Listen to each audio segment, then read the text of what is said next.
Bienvenidos a esta nueva actividad. Vamos a trabajar con la asignatura de Lengua y Literatura con el tema Uso de las secuencias o tramas argumentativas y el párrafo argumentativo. Del proyecto 2, la semana 3, actividad 2. Para entrar en lo que es el texto argumentativo, vamos a imaginarnos la siguiente situación. ¿Quieres pedir permiso a tus papás para que te permitan ir a un paseo junto con otros amigos a otra ciudad? Es muy probable que no te lo den, entonces tienes como misión convencerlos a que te den ese permiso. ¿Cómo lo harías? Como sabes que es muy probable que te nieguen el permiso si tan solo se los pides, vas a optar, lo más probable es que comiences a darles razones por las cuales ellos deberían confiar en ti y otorgarte ese permiso. Por una mano podrías decir, voy a portarme bien, iremos con adultos responsables, es un viaje educativo, iremos a varios museos, no voy a gastar mucho, necesito poco en realidad. Es más, últimamente he demostrado ser responsable tanto en la escuela como en la casa y prometo que no te defraudaré. Con eso, tú ya estarías utilizando argumentos. ¿Sabes qué son los argumentos? Pues bien, son esos, son razones, son motivos que dan validez a lo que tú dices, es decir, a tu petición en este caso. ¿Ves? Ya tenemos claro qué es un argumento. Ahora sí, entremos en materia. ¿Sabías que los textos argumentativos tienen la función de defender una teoría personal sobre determinados aspectos de la realidad? Para esto proponen argumentos o razones lógicos, como el ejemplo que vimos hace un momento. Tú propones argumentos, es decir, estás proponiendo motivos, razones lógicas por las cuales te debían dar permiso. Es decir, buscan sustentar una tesis o idea propuesta. ¿Te das cuenta qué es una tesis? Una tesis es una idea. Este tipo de textos intentan persuadir o convencer al receptor del mensaje de su validez, así como tú vas a utilizar estos argumentos para convencer a tus padres para que te den permiso, pues el texto argumentativo es básicamente eso.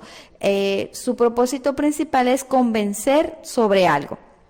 Por ello, es esencial que estos textos sean coherentes, es decir, tengan sentido y que presenten de forma particular el pensar de quien los escribe. Es decir, recuerda, lo que quieres es convencerlos, no marearlos, ¿no es cierto? Entonces, tienen que tener mucho sentido. Pues bien, veamos cuáles son las características básicas, principales de este tipo de textos. Básicamente vamos a ver dos.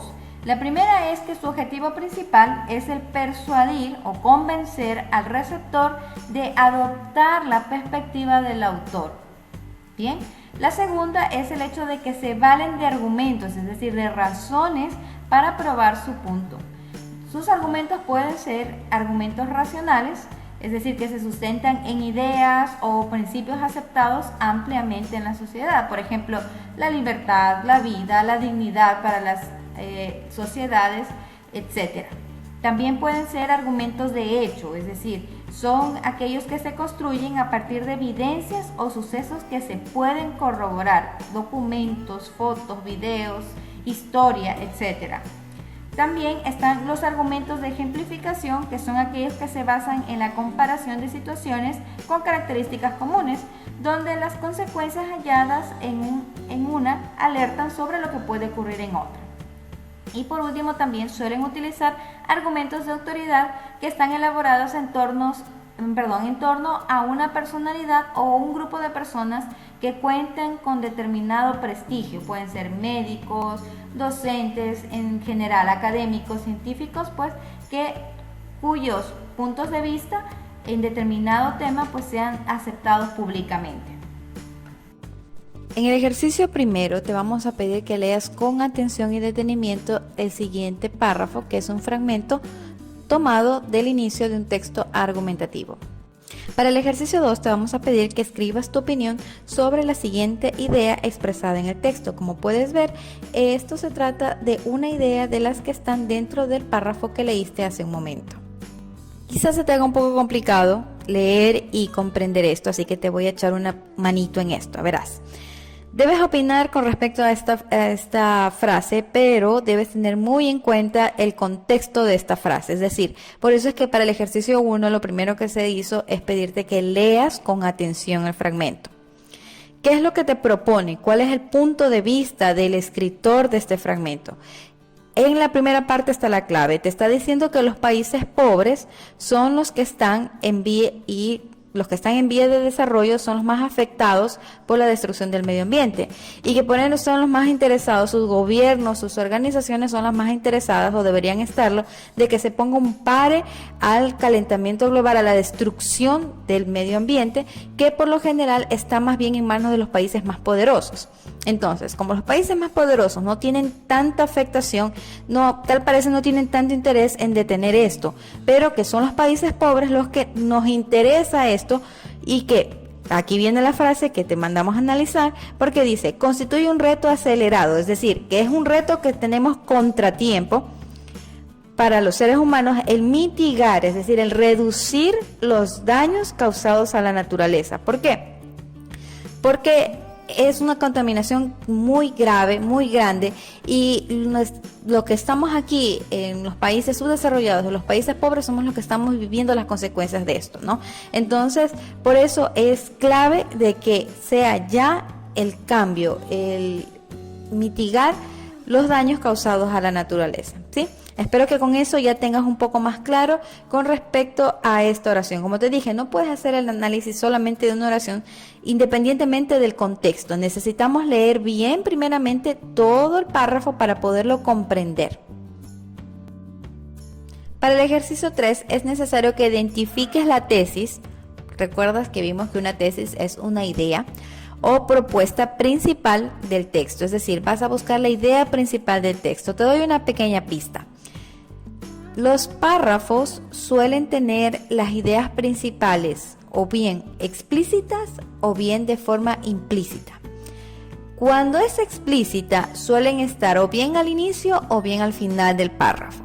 Y cuando es implícita no está escrita en el párrafo, sino que, no está escrita textualmente en el párrafo, sino más bien que tienes que leerlo para llegar a la conclusión de cuál es la idea principal, que no es la idea principal, es decir, la tesis de la propuesta principal del autor está explícita, es decir, está redactada en el párrafo. Como puedes ver, allí te estoy dando un pequeño empujón para que veas cómo el autor ha incluido en las primeras líneas cuál es su propuesta, cuál es su punto de vista, la perspectiva por la cual él está tratando de convencer a su público.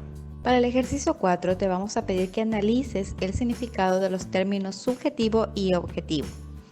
Aquí te los estoy dando, tú los lees, los revisas, los analizas y en base a eso vas a realizar un dibujo con el que expliques la diferencia entre ambos. Ahí te estoy dando inclusive un ejemplo.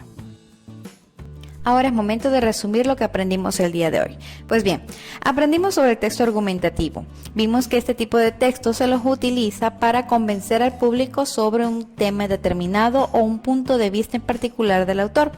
Por eso decimos que su objetivo es el de persuadir, el de convencer al público. Y para ello se vale de argumentos, es decir, razones, para probar su perspectiva y obviamente convencer. También aprendimos sobre la objetividad y la subjetividad. La objetividad se basa en los hechos reales y verificables, dictaminando juicios imparciales y sin prejuicios, mientras que la subjetividad se refiere a lo subjetivo, es decir, parte de los sentimientos, deseos particulares y también se ve afectada por las experiencias anteriores de la persona. También aprendimos sobre los párrafos, de que pueden tener la idea principal de forma explícita o de forma implícita. De forma explícita vas a encontrar citado textualmente en la primera o en la última oración la idea principal, mientras que de forma implícita debes analizarlo para poder llegar a la conclusión o deducir cuál es la idea principal. Y por último, ¿qué debo presentar en mi portafolio? Pues bien, debes guardar los ejercicios que desarrollaste, sea en hojas recicladas, grapadas o en un cuaderno.